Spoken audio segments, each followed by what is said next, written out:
Vossa Excelência, saúdo a todos e já agradeço pela liberdade democrática que me concedeu.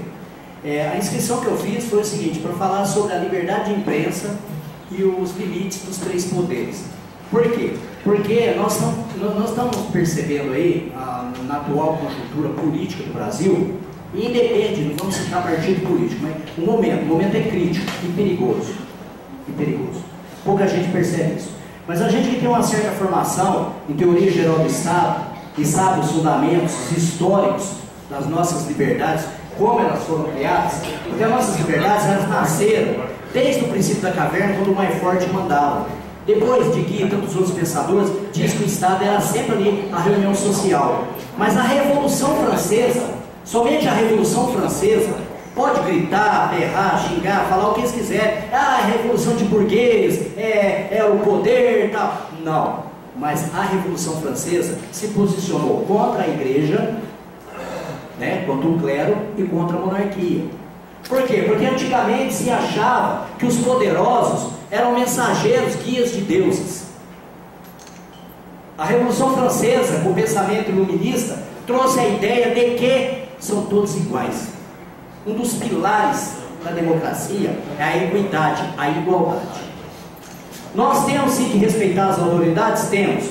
Norberto Bobbio, o pensador do Estado moderno, ele fala que um dos erros da democracia é o legislativo querer ser executivo, o executivo querer ser judiciário e o judiciário querer ser os três poderes juntos. Agora nos apavora o atual governo de ideias anteriores também, porque nesse momento eu não quero citar partidos, porque basta ganhar o poder, que a ideologia é sempre a mesma, eu mando, vocês obedecem, e não é assim no regime democrático. No regime democrático, os debates fundamentam nas ideias, nas liberdades, na legalidade. E ai do jornalista que tem medo de processo, porque houve um tempo nesse país que jornalista ia para o pau de arara, bombas eram jogadas dentro de jornais. Hoje, graças a Deus, nós não sofremos isso, com exceção de algum repórter policial que sofre ameaça. Mas eu tenho um pensamento, uma filosofia, eu quero que os senhores nunca se esqueçam. Primeiro, eles vieram buscar os moradores de rua. Eu não era morador de rua, eu não me importei. Depois eles vieram buscar os ciganos. Eu não era cigano, eu não me importei. Depois eles vieram buscar os homossexuais. Eu não era homossexual, não me importei. Depois eles vieram buscar os negros. Eu não era negro, eu não me importei. Agora eles vieram buscar os judeus. E nós somos tão poucos. E não há quem lute contra nós. Por isso que eu clamo sociedade alfenense. Por isso que eu lamento, eu choro, eu sofro. E não é hipocrisia minha não, sou filiado a partido nenhum não, tem pretensão política não.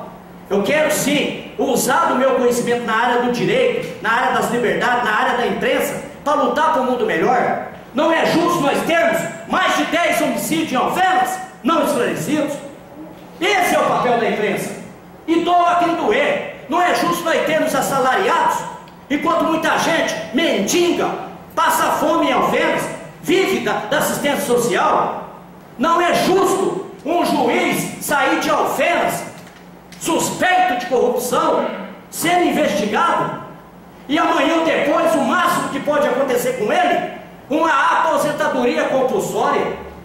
Isso é nojento num regime dito democrático.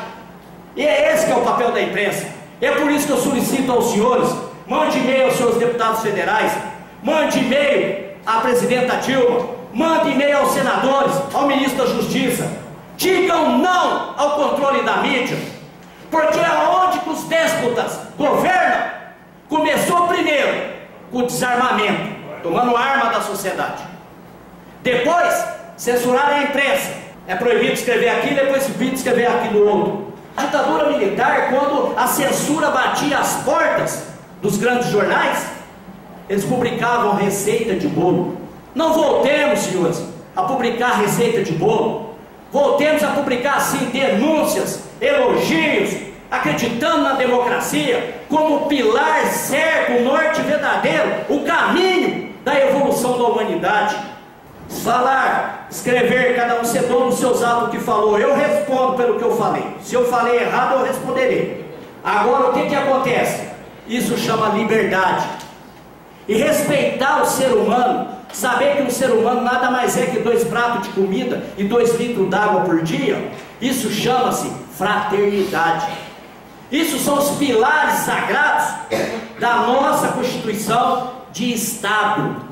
Estado não vive sem sociedade, mas a partir do momento que alguém no poder se acha Estado e quer que a sociedade seja submissa, nesse dia, senhores, é hora dos mais valorosos dos homens empunhar a espada, pegar em fuzil, pedaço de pau, tacar e vencer aqueles que querem nos oprimir. Não nos calaremos, doa quem doer, mas enquanto agente público, tanto o vereador, quanto o promotor de justiça, que é do Poder Executivo, quanto o juiz, que é do Poder Judiciário, e tanto quanto também o prefeito, que é do Poder Executivo, está sujeito à nossa crítica sim. O jornal tem recebido diversas denúncias sobre a truculência moral que ele chega. Quando ele entra na prefeitura, funcionários capam um papel e saem tremendo de medo. Nós não temos que ter medo das nossas autoridades. O governo democrático, as autoridades têm medo da sociedade. Quando a sociedade tem medo do poder, aí não é democracia, é o que eu tenho para dizer aos senhores. Então é com o pensamento cristão, fraternos da Revolução Francesa, que nós nunca devemos esquecer. E pesquisem, entrem no Google, pesquisem, digam não à censura, digam não ao controle da mídia. Boa noite a todos.